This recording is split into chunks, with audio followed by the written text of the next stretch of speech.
Let's welcome Steve Bannon, former White House chief strategist. Steve's known as an architect of many of President Trump's America First policies. You were there then. I know you still talk to the president now. I'm just his top student. Top student. He mentioned that. He mentioned that.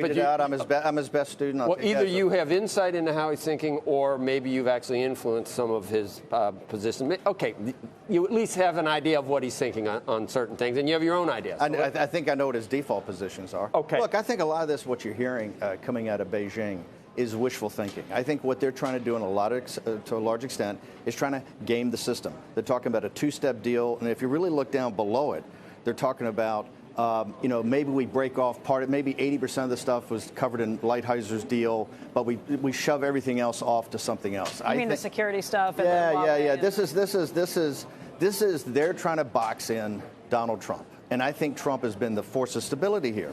He's been on point in this thing. He said, look, the Lighthizer deal was 18 months in negotiation. It dealt with a major restructuring of the Chinese economy to integrate it into the world economy. It's got those 7 verticals that they have to address. The tariffs are part of that. But remember, this is an economic war that Beijing has run against the West for 20 years. Donald Trump stood up to this.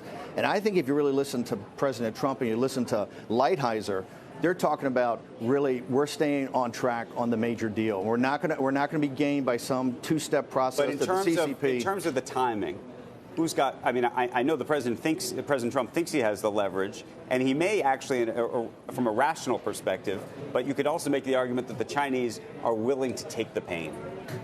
Look, the Chinese, I think President Xi said to a council inside of Beijing, hey, we can eat grass for 3 years if we have to. We're very tough. We did the long march. But the reality is, and this is, I think, the major shift in the Overton window that President Trump has had, we're not the declining power.